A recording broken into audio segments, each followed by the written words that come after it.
सकाळी उठल्या उठल्या आमच्या दोघांचा नाश्ता आणि गोंधळ झाला सुरू. मग काय, मला टाकत होती बुक्क्या.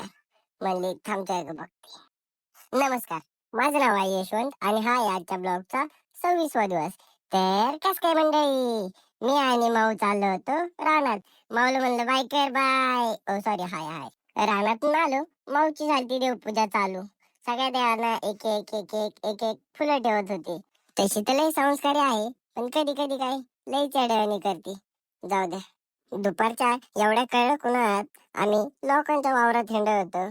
का तर करत होतो मोजणी. हे मशीन काय करतं सांगा मला कमेंट करून. मोजणी घरापासून 1 किलोमीटर लांब होती, पण मोजत मोजत घरापाशी कधी आलो तेच कळलं नाही. म्हणलं जाऊ द्या आता.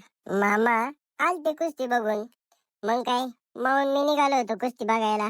माऊला म्हणलं चल बाई तुला कुस्ती तरी दाखवतो आता आमच्या गावातली. म्हणून मी पोचलो आखाड्यात. चालली होती कुस्ती पैलवानांची. ह्या दोन पैलवानांचं काय चाललं होतं काय माहित. घोडा घोडा खेळत होते वाटतं.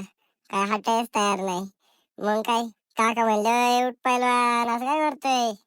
माऊ तर गेल्यावर बसली होती आपल्या काकांच्या मांडीवर जाऊन. ती काय हटाना बाजूला बाबा आता. तेवढ्यात ह्या पैलवानाने डावपेच वापरून केली ना चितपट बारी. अर नादच खुळा. तेवढ्यात जगतापांचा हा छोटा पैलवान आलता लोंगोट टाकून. कुस्ती संपल्यावर मग मी निघालो होतो घरी.